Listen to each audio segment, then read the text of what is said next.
Last week, President Cyril Ramaphosa concluded his visit to 4 West African countries and reached bilateral agreements with Nigeria, Ivory Coast, Ghana and Senegal. His visit came amid an uproar over travel bans imposed on some African countries following the discovery of the Omicron variant. The travel restrictions have had a devastating impact on affected economies, and in retaliation, Nigeria has said it'll ban travelers from 4 countries, including Canada and Saudi Arabia. Let's discuss these developments with Naha Investment Holdings Economist, Dr Thabi Leoka. Dr. Leoka, good evening to you, and thank you so much for your time this evening. There's been quite an interesting reaction to this decision by Nigeria. Others are saying that they simply are putting themselves on the back foot and their economy cannot afford this. Others are saying that it's a bold and wise move. Which one are you leaning towards? I think bold and wise. Nigeria is the largest economy on the continent. BA makes enormous revenues from Nigeria. It actually is the biggest market in Africa and possibly the Middle East for British Airways. So it's a significant market. Its Lagos to London route is the highest revenue earner by any foreign airline. And I think about over 2,000 passengers a day travel between Nigeria and the UK before connecting to other regions. So this is significant for the UK. The UK has about 220,000 residents who were born in Nigeria, who currently live in the UK, and many of them, many citizens of Nigeria own homes in the UK. And you know, when I was looking at the statement by the Minister of Aviation saying that as they did to us, if they do not allow our citizens into their countries, who are they coming to pick up from our country? This statement really has resonated with those who believe that this is a bold and a wise decision. And others have gone a step further to saying that South Africa should have done the same. Many countries on the continent have actually argued for doing that. Many of the Francophone countries did require extra documentation from travelers from France after France required the same from them.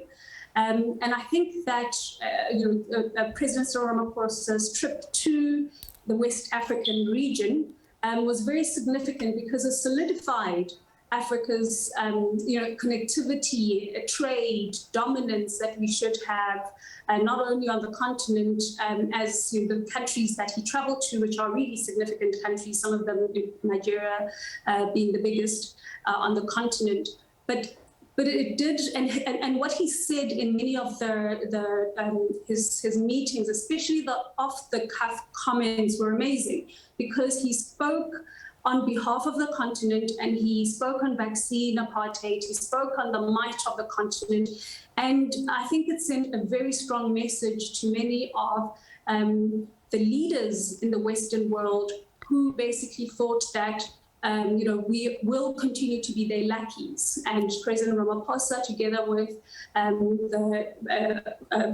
Ouattara from Ivory Coast, Macky Sall from Senegal, they were very clear about Africa being a strong continent that has weight in global and regional politics and economics. And especially when, he made those comments about how, Africa as a continent needs to not only just come to bottle these vaccines, but they also, need to allow Africa to be a manufacturer and play big in this particular stage. What would you say, apart from some of these off-the-cuff comments and, even comments around the travel bans, what would you say has been the significance of his trip to Western Africa? Because right now, he's coming under fire for that video that surfaced of him dancing in Ghana, and it seemed to have really overshadowed the intention of the trip for many.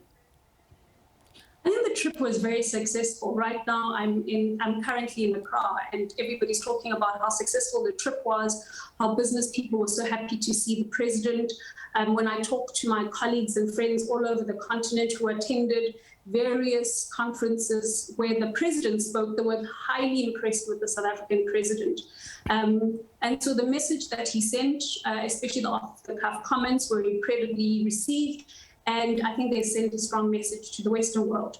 Where I think that he needed to emphasize, instead of just manufacturing or be given the code, so to speak, to create these vaccines, we should be establishing our own vaccines. I think it's been far too long since Pfizer and Moderna created these vaccines, and I often wonder what's stopping African countries from creating our own vaccines. So we should be investing in our own capabilities to create these vaccines and not going cap in hand to some of these Western countries. I think that would have been a stronger message to actually say, you know what, we have decided to invest in STEM and invest in the vaccine capacity in the country, instead of saying that we are going to wait, we want the codes, we want the ingredients, we want to create these vaccines on the continent rather than just assemble and put powder and liquid together to create the vaccines here. And as you talk about his, the reception he got from some of the business people who are quite excited, back home he has an economy that really is sluggish. It needs to grow, and we're hearing even tonight, throughout the day, Eskom saying that it may be forced to implement stage 8 load shedding. Those are things that do not help when it comes to economic recovery. What will it take for South Africa to turn its economy around?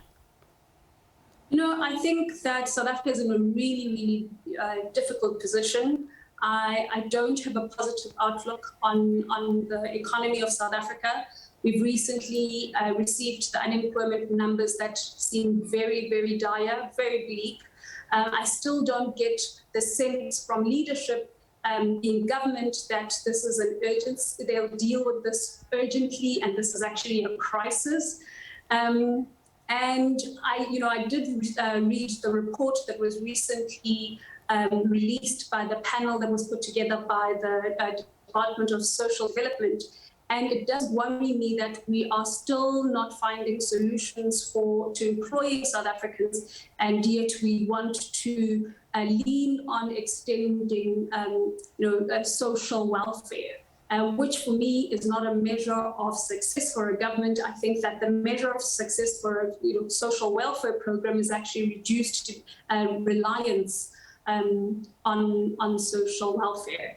And also, if you look at GDP forecasts, either from the Reserve Bank or National Treasury or economists' forecasts, in the next 4 to 5 years, the GDP is not going to be above 2%. And if you look at what was said in the NDP and what is required to grow the economy so that the unemployment rate could be reduced or can be reduced, we need to grow on average by about 5%, 5 to 6%, and we're underperforming.